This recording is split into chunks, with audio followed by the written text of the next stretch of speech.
Item 35, o exército dos assírios é destruído. Estudando Isaías 37, versículo 36 a 38. O versículo 36 diz: Saiu o anjo do Senhor e feriu no arraial dos assírios a 185.000. Diferente das tribos do norte, o rei de Judá tinha um rei que temia a Yahvé e um profeta que falava em nome de Yahvé. O resultado foi uma vitória sem ação de nenhum soldado israelense. O anjo de Yahvé feriu 185.000 assírios, fazendo com que eles desistissem da guerra. O historiador judeu Flávio Joséfo, ele diz que foi uma praga, né, que matou aqueles 185.000 soldados. É estranho que seja uma praga, que o que parece é que tudo aconteceu em uma noite e que não houve, por exemplo, algum estardalhaço. Simplesmente as pessoas morreram e aqueles que sobreviveram pela manhã, eles perceberam que eles estavam mortos, né? Tá bom? Então dificilmente teria sido uma praga, mas Flávio Joséfo diz que teria sido uma praga. E aqui também eu sinalizo a diferença entre o reino de Judá e as 10 tribos do norte que formavam o reino de Israel. Infelizmente, as tribos do norte haviam se desviado muito da presença do Senhor, né? Então, eles foram destruídos pelos assírios. Deus permitiu. Nós acreditamos que as tribos, elas sobreviveram, mas numa quantidade pequena. Mas nós encontramos no Novo Testamento, a profetisa Ana era da tribo de Asser, uma das tribos destruídas. E no Apocalipse também fala que durante a grande tribulação, Deus está protegendo israelitas de todas as tribos. A tribo de Dan não aparece no Apocalipse, é substituída, mas as tribos estão presentes. Então, por que Deus permitiu? O que aconteceu é que com a destruição do Reino do Norte, acabou essa separação, essa divisão entre Reino do Norte e Reino do Sul.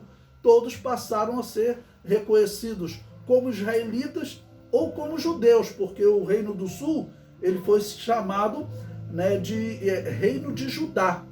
Tá bom? Então, por isso, o termo judeu já não era mais aplicado só à tribo de Judá.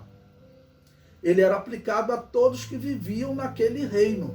A princípio, Judá e Benjamim eram as duas tribos, mas as outras tribos acabaram habitando também naquela região e assim todos passaram a ser chamados de judeus. Então o termo judeu hoje, ele tem um significado diferente. Ele não se aplica só à tribo de Judá.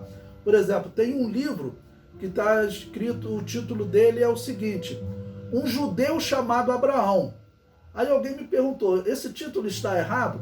Bom, se você for seguir pela descendência natural, Abraão, Isaac, Jacó e Judá, que vai gerar os judeus. Ou seja, Abraão não seria um judeu, tá bom?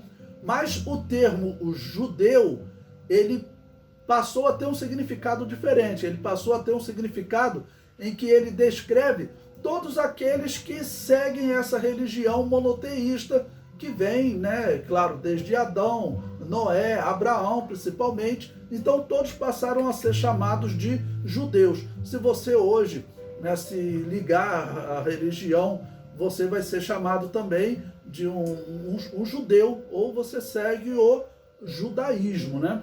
Nós temos encontrado aí no meio evangélico algumas pessoas se convertendo ao judaísmo, o que não faz sentido hoje. Nós oramos pelos judeus, queremos a bênção deles, queremos a vitória deles, porque a Bíblia profetiza, né? O apóstolo Paulo diz, se a queda deles foi uma bênção para os gentios, está lá em Romanos 11, né?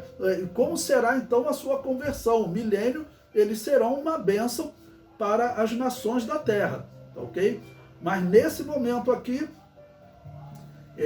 infelizmente, eles não eram. E hoje, eles continuam não sendo, infelizmente, um exemplo, né? Tá bom? Bom, esse Senaqueribe, ele reinou entre 704 e 681 antes de Cristo. Então, E esse momento aqui será praticamente o fim da nação assíria, como grande potência, porque você imagine perder 185 mil guerreiros e uma derrota tão humilhante dessa.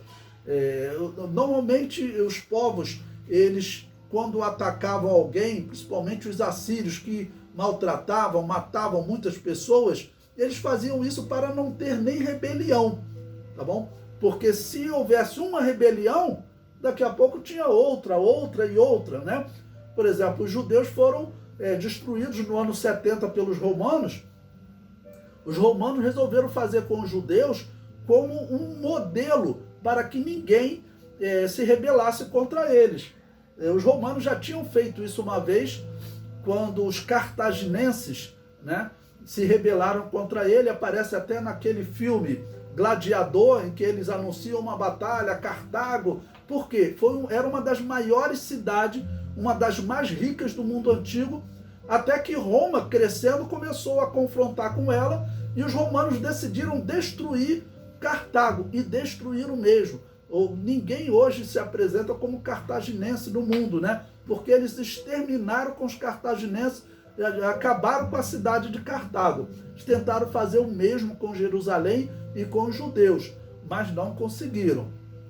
Então nós estamos aqui perto do ano 700 a.C., cerca de 300 anos depois de Davi.